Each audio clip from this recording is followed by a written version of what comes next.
Hey, Kristen. You can give birth all by yourself, like a sea turtle, right?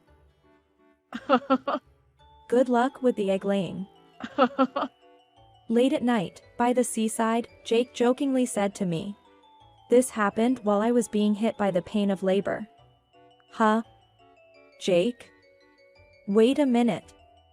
Please. Don't leave me behind. Ignoring my pleading, Jake left, abandoning me on the dark seaside. In the midst of surging labor pains, unable to grasp the situation, I fell into panic. Unable to stand due to the pain in my stomach. I felt the waves gradually approaching where I was sitting. However, at that moment, my first thought was that protecting the baby in my belly was the top priority.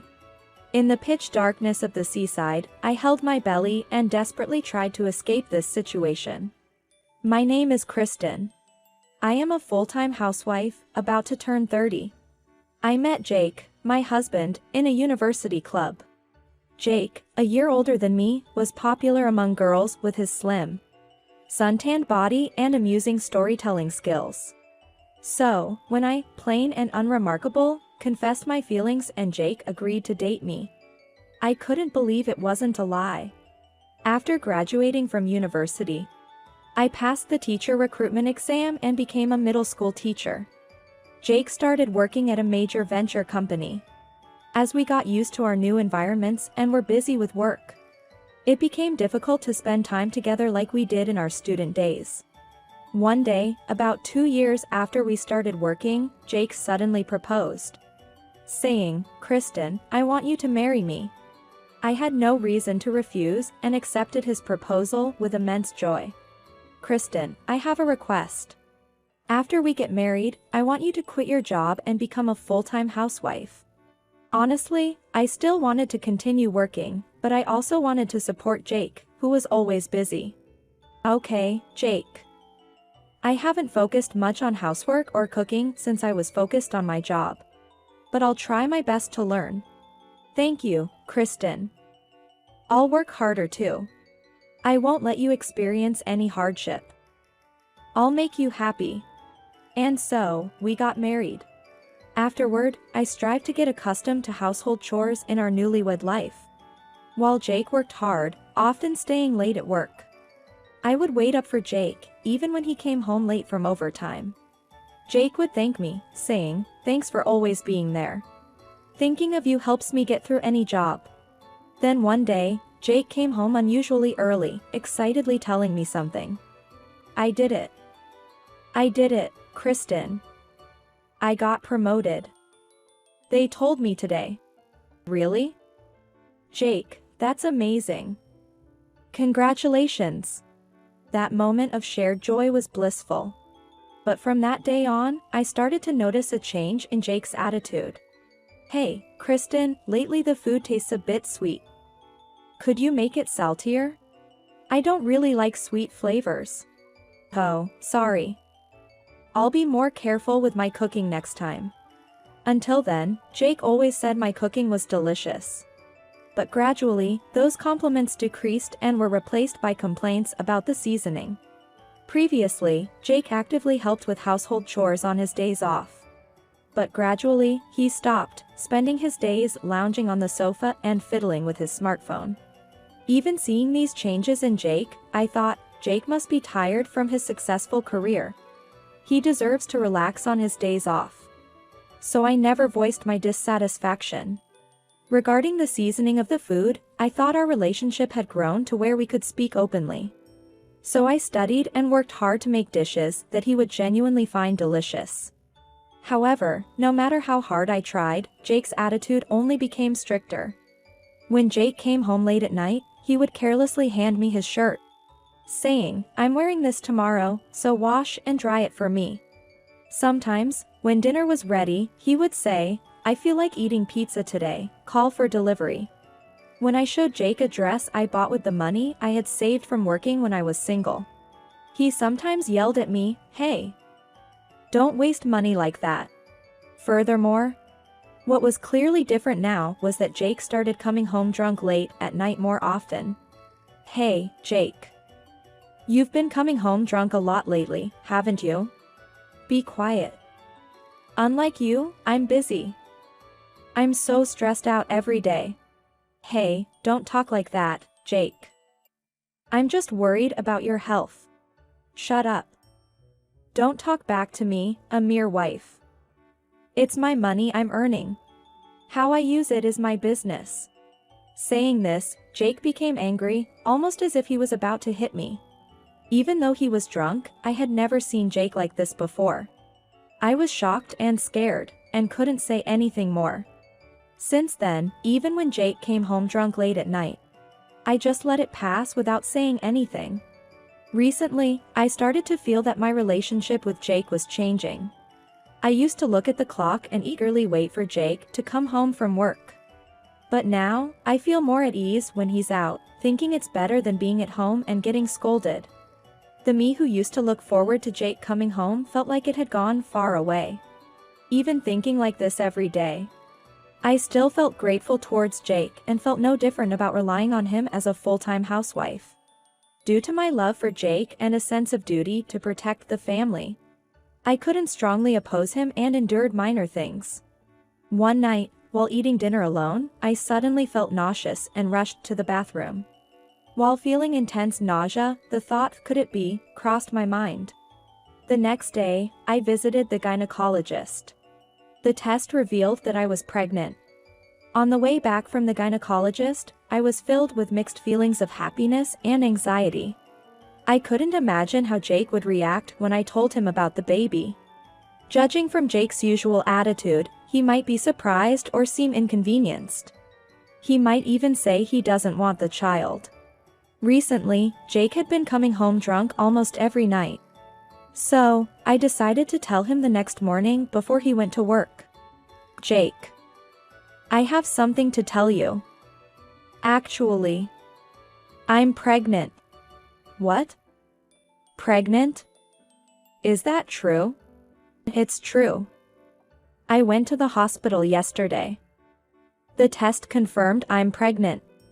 I told him, feeling anxious about what Jake might say. However, contrary to my expectations, Jake's eyes lit up. And he burst into joy with a big smile, saying, "Yes. Hey, Kristen. That's great. That's amazing. So, boy or girl? Which one? We don't know the gender yet. We'll find out later." Jake bashfully said, I see. That's right, it's too early," and smiled. Seeing Jake smile, I felt relieved as if the old him had come back. However, that joy was short-lived. Jake still continued to treat me arrogantly, saying things like, "Hey, polish my shoes and keep them clean." And, "Why is there never any alcohol when I want to drink?" Yet, as time passed and my belly grew, Jake seemed to gain awareness as a father.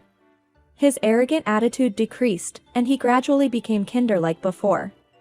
When the baby is born, I want to live in a bigger house, as this one is inconvenient. A house without steps would be safer. Eh? Steps?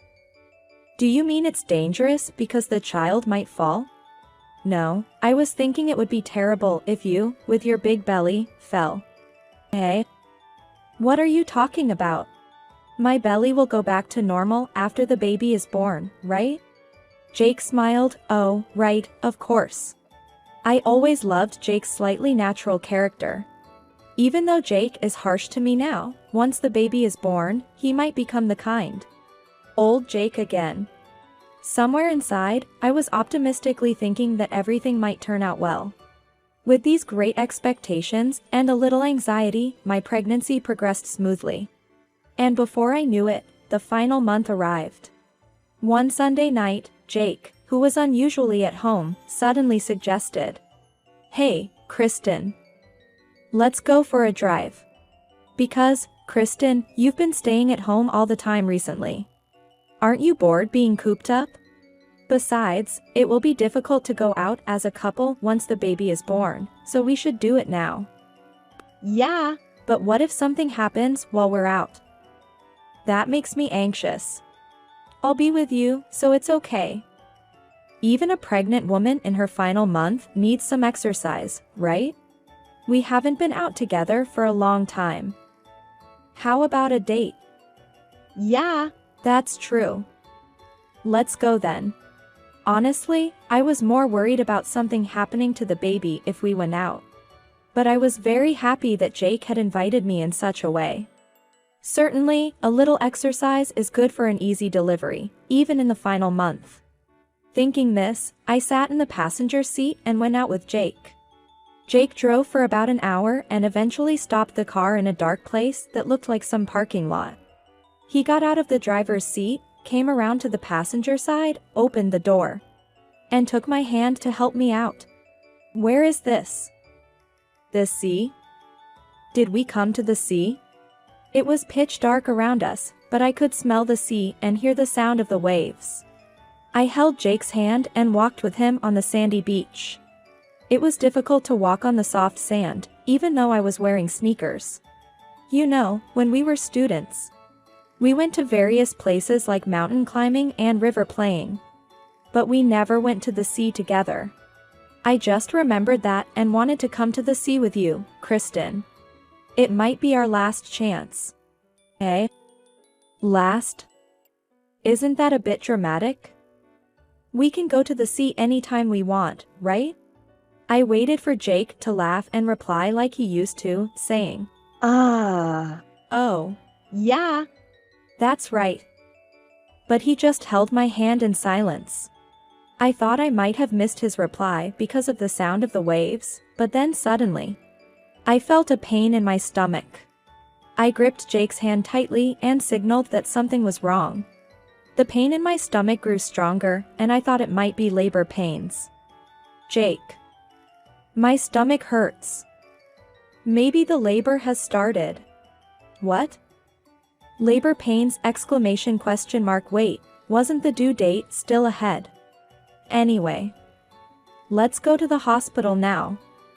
Come on, Jake, let's get to the car. I was on the verge of panic, worried about the baby and the pain in my stomach.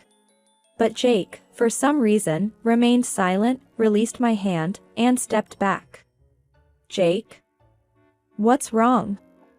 Let's go to the car. The baby, we need to hurry. Then, why not give birth right here? Kristen, what? Jake? What are you saying? Confused by Jake's sudden words, I reached out for his help in the dark. But instead of taking my hand, he brushed it off and laughed, replying, It's a good idea, right? Giving birth in this beautiful and vast nature will surely make the baby grow up healthy. What? Jake, what do you mean? What's going on? Why would you say something like that? Well, I'll go home first. You can do your best to give birth alone here. It's fine. After all, people in the past all gave birth this way. Jake said this and laughed as if he was enjoying himself. I was confused and bewildered by his unbelievable behavior and couldn't find the words to reply. Tears welled up in my eyes, overwhelmed by his cruel words and behavior. But I couldn't tell if they were tears of sadness or anger. Jake picked up my shoulder bag that had fallen to the ground, took out my smartphone, and put it in his pocket. Well, I was a bit troubled, but this has made up my mind. Thanks for giving me this opportunity. What? Wait. Jake. Where are you going? Please. Come back.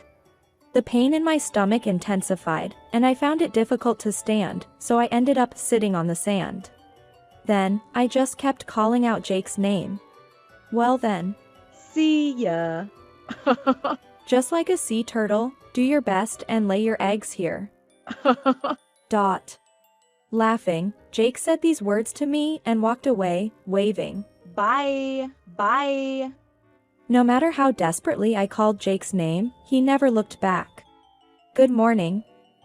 Let's do our best today too. The next morning, in the eerily quiet office, Jake's energetic voice echoed as he greeted everyone. As I heard the sound of his leather shoes approaching, I thought about how insensitive he could be. He seemed completely unaware of the strange atmosphere in the office. No, it wasn't about being aware, maybe he was just indifferent to others. As I was thinking this, Jake, who had approached, finally noticed that I was sitting at his desk and let out a surprised and bizarre scream. Hi, oh, a ghost. Did Jake think that I, with my big belly, had come back to life after supposedly dying at the beach yesterday? Had someone in the office reported to the boss? A senior man in a suit came in a hurry and spoke to me. I'm sorry. What happened to you? The man seemed to be Jake's boss. Jake, confused but polite, began to explain to the man. Well, this woman is my wife. But yesterday, I thought, Kristen, what? You thought what about yesterday? That I was supposed to be dead on the beach, and now you wonder why I'm here? My shocking statement caused a stir in the office. To the boss, who was puzzled about what to do between Jake and me, I explained what happened last night. After Jake left me behind, I couldn't move because of the pain in my belly and just sat on the shore, unable to move.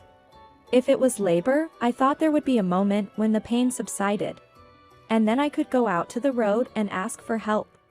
However, while sitting still, I noticed that waves, which weren't there before, were approaching my calves.